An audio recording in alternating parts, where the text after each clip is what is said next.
Rob, I'd like to thank you once again for deciding to come back to Germany rather than staying in the USA. And one of the things which I bet you're very happy about is you get to visit all of the destinations, right, that are available to you in Germany, because there's a lot of great places to go to. Isn't that right? That's right. Coming up right now is Destination Germany. What? That's such a surprise. I'm glad you have a destination available because it was almost like we planned it. It was almost like we planned it. In fact, we did plan it. We'll be taking you on a journey somewhere in the country which we believe is well worth a visit. Whether you're a tourist or a permanent resident, a foreigner or a German citizen. Here we'll be covering the famous sites as well as those little-known corners of Deutschland. All that really matters is showing you that Germany is an interesting and exciting place to visit.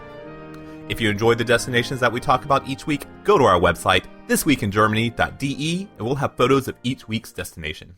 Yeah, loads of really cool photos on there, and I noticed that these are very shareable on Facebook. So all of our Facebook likers and the Twitter people as well, they really love to see these locations. They really love those pictures. So if you don't check them out, you might be missing something, I'd say. So thisweekingermany.de, check out the photos. And in our episode last week, our destination was the tropical biosphere in Potsdam. So it's like an indoor 700 square meter, kind of like, I guess it's like a museum, which lets you experience what it's like to be in a rainforest. Though I don't know, is that a museum or is it, what would you call it, a biosphere? It's I guess a museum makes it sound like it's just full of exhibits, but this is like an experience. It's not full of artifacts or anything like that, but yeah, it is kind of like you're actually inside of a rainforest and to get that experience while you're still in the middle of Germany. Yeah, so 20,000 plants, including beautiful flowers you're unlikely to find anywhere else in the country. And when you visit, make sure you dress accordingly because it does get quite warm inside, as you can imagine in like a tropical rainforest. But we're going to get away from the rainforest now, and we're going to go somewhere else. From the rainforest to another environment entirely. Where in Germany are you taking us this week, Rob? Last week's destination was very humid, and this week's is downright wet. Our destination this episode is the German Oceanographic Museum, or Meeresmuseum in German, and it's made up of 4 different sites that are all located in the northern state of Mecklenburg-Vorpommern. Or in English, it is Mecklenburg, West Pomerania. 4 different sites. You have to drive all over that state in order to see what this museum has to offer. Fortunately not. 3 of the 4 are all located in the city of Stralsund, and the 4th is not far away. It's on a little peninsula northwest of there.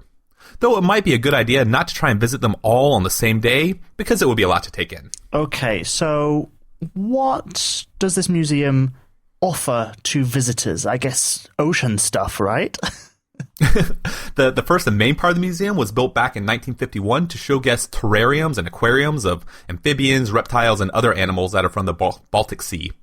It has been expanding regularly, and it now includes much, much more exhibits. That sounds very large, then. The main museum was originally built from inside of an old monastery, and it was just using a single floor from a single building. Now it has multiple buildings and multiple floors that provide a wide variety of different exhibitions. Sounds very nice. So people loved seeing these cool and crazy animals so much that they decided to expand it. So it must be a pretty nice place. What kind of exhibits do they have inside today? Now they're offering a wide variety of interesting things like marine biology, whales, the history of fishing in Germany, as well as what fishing was like in the GDR, as well as how man and man's pollution is affecting the area and the sea. Oh, and there's an exhibit that is found that's all about what the Baltic coast is like, of course. Well, I hope that there's an aquarium there so I can see what's actually under the water. Well, the basement has been turned into a full aquarium with 4 different habitats. Tropical, Mediterranean, as well as a habitat for sharks and one for turtles. That sounds pretty cool. But is it a little bit small to put everything that's going to be found under the water into like an underground aquarium? Well, that is where the first of the 3 different satellite museums come out. One of the most popular and probably even more visited than the main building itself is the Oceanmuseum. The Oceanium. The Oceanium. That's exactly what I said. Yes. It's a kind of bit like the you were saying about the Technoseum in Mannheim a couple of weeks ago. Yep, the Oceanium is a full and modern aquarium that is located in Stralsund with 5 permanent exhibitions. The World's Ocean, Baltic Sea, Exploration and Exploration of Seas, the Giants of the Sea, as well as a children's area. And you will be so simply... when you can see the children swimming under the water in the tanks, right? Yes, all the children. You put on the wetsuits and the children, all the different children from all the different worlds all over the place are just swimming all over. Yes. But you'll be amazed at the size of some of these aquariums. The monster tank has 2.6 million liters of water in it. That sounds like a lot of water. Well, what about the other 2 satellite museums? Okay, Rob, I'm going to give you a challenge now. I dare you to try and pronounce the names of the other 2 museums. Okay, they do sound quite similar, but I'm going to give it a try. It's the Nautinium and the Naturium. Is that close? Very good. Yeah, that's perfect. You said that one of them was close and the other one required a little bit of travel to reach? Yes, the Nautinium is in the city of Stralsund also, and it's a large indoor and outdoor museum that focuses on fishing, shipbuilding, marine research, and hydrography, which is the measurement of the shape of the body of water. And that's an English word. Yeah. The Nauturium is located about 50 kilometers away. It's on the very tip of a peninsula of Drauser. Its theme is... Drauser, yeah? Its theme is... Darcer. And its theme is of northern nature and landscapes, and it also talks about the importance of lighthouses.